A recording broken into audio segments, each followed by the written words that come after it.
ரிஷபராசிக்காரர்களை பொறுத்த வரைக்குமே இந்த தை மாதம் என்பது அவங்களுக்கு ஒரு ஒரு சின்ன ப்ராப்ளம் கொடுக்குற ஒரு ராசியாக ஒரு ப்ராப்ளமாக இருக்கும். என்ன அப்படின்னா, மேசராசிக்காரர்களுக்கு இருந்ததைப் போலவே இந்த ரிஷபராசிக்காரர்களுக்கும் அப்படிதான். எல்லா கிரகங்களும் 9ஆம் இடத்துல இருக்கு.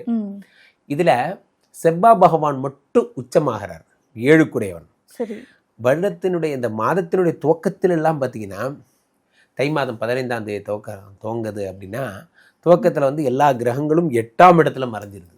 எல்லா கிரகங்களும், அதாவது சூரியன், சுக்கிரன், புதன், ஒரு ஊரே போய் 8ல் மறைஞ்சிருச்சு. எங்கேடா சென்றீர்கள் அப்படிங்கிற மாதிரி எல்லாரும் போய் 8ஆம் இடத்துல போயிட்டாங்க. ஒருத்த கூட இல்லைப்பா, ஒரு ஆத்திர அவசரம் துணைக்கு கூட யாரும் இல்லை, அப்படியே லோன்லி ஃபீலாக இருப்பாங்க ரிஷபராசிக்காரர்கள். என்னத்தை வாழ்கிறதுனே தெரில சார், ஒரு ஆபத்துனா கடன் கொடுக்க கூட ஆள் இல்லை சார்ங்கிற மாதிரி ஒரு நிலைமை. அப்போ இத்தனை பேர் 8ஆம் இடத்துல இருக்கும் பொழுது என்ன ஆகும்? 8ஆம் இடம் என்பது உங்களுடைய தாரித்ரியம்னு சொல்கிறாங்க. 8ஆம் இடம் என்பது என்ன அப்படின்னா இவர்களுடைய வறுமை, அதெல்லாம் சொல்கிறாங்க.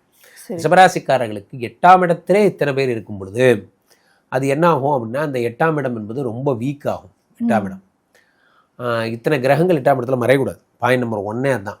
சரி, அப்போது இதுலேருந்து எப்படா மீள்றது அப்படின்னா, ஜனவரி 15ஆம் தேதி கூட செவ்வாய் மட்டும் அப்படி போய் உச்சமாகிறார் எங்கள் மகரத்தில். அப்போ 7 செவ்வாய் உச்சமாகிறார். 7 என்பது புதிய சிந்தனைகள்னு சொல்கிறாங்க, புதிய பார்ட்னர்ஷிப்னு சொல்கிறாங்க. இது நாள் வரைக்கும் நான் ஏன் உருப்படாமல் இருக்கேன்னு இப்போ தான் சார் கண்டுபிடிச்சேன். என்ன கண்டுபிடிச்சதா? இவனெல்லாம் பக்கத்தில் வச்சுருந்தா நான் உருப்படாக போகிறேன் அப்படிங்கிற மாதிரி தன்னிலை அறிதல்னு சொல்லுவாங்க. நம்மளால் ஏன் ஒரு விஷயத்தை செய்ய முடியல, நம்ம கூட இருக்கிற என்விரான்மெண்ட் எப்படி இருக்குது, நம்ம அப்போ என்ன பண்ணுறோம். ஸோ ஒரு மழை துளி விடுகிறது வைஷாலி, மழை எல்லா இடத்துலேருந்து தான் விழுகிறது. கடல் நிறைய மழை கொட்டுகிறது, நிலம் நிறைய மழை கொட்டுகிறது. ஆனால் எங்கேயும் ஒரு வாய் திறந்த சிப்பிக்குள் விழுந்த ஒரு மழை தான் முத்தாக மாறுகிறது. அப்போ விழுகின்ற இடத்தை பொறுத்து தான் அதனுடைய மதிப்பு என்பது முடிவாகிறது.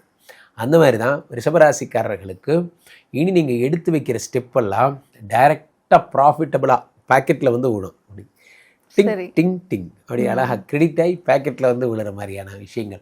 எதெல்லாம் ஓட்டையோ அதெல்லாம் நீங்கள் அடைச்சிருவீங்க. நம்ம ஒரு ஓட்டத்தில் போயிட்டுருக்கோம், எதெல்லாம் ஓட்டைகளோ 8ஆம் இடத்துல இத்தனை பேர் மறையும் பொழுது வறுமை வருவதற்கான வழிகளை நம்ம கண்டுபிடிக்கிறோம். ஸோ இவ்வளோ செலவு நம்ம தேவையில்லாமல் பண்ணுறோம், இதை மிச்சம் பண்ணலாம், நமக்கு எதுக்கு இது வேண்டாம் விடு, நம்ம தனியாகவே பண்ணலாம் போன்ற விஷயங்கள் எல்லாம் நீங்கள் உங்கள் பிஸ்னஸை நீங்களே என்ன பண்ணுவீங்க, ரெக்டிஃபை பண்ணிப்பீங்க. சரி, உங்களை நீங்களே சரிபார்த்து கொள்வீர்கள். உனக்கு துணை நீதான் ஓடு அப்படிங்கிற மாதிரி உங்களை நீங்களே சரி பண்ணிப்பீங்க. பெரிய விஷயமே அதுதான்.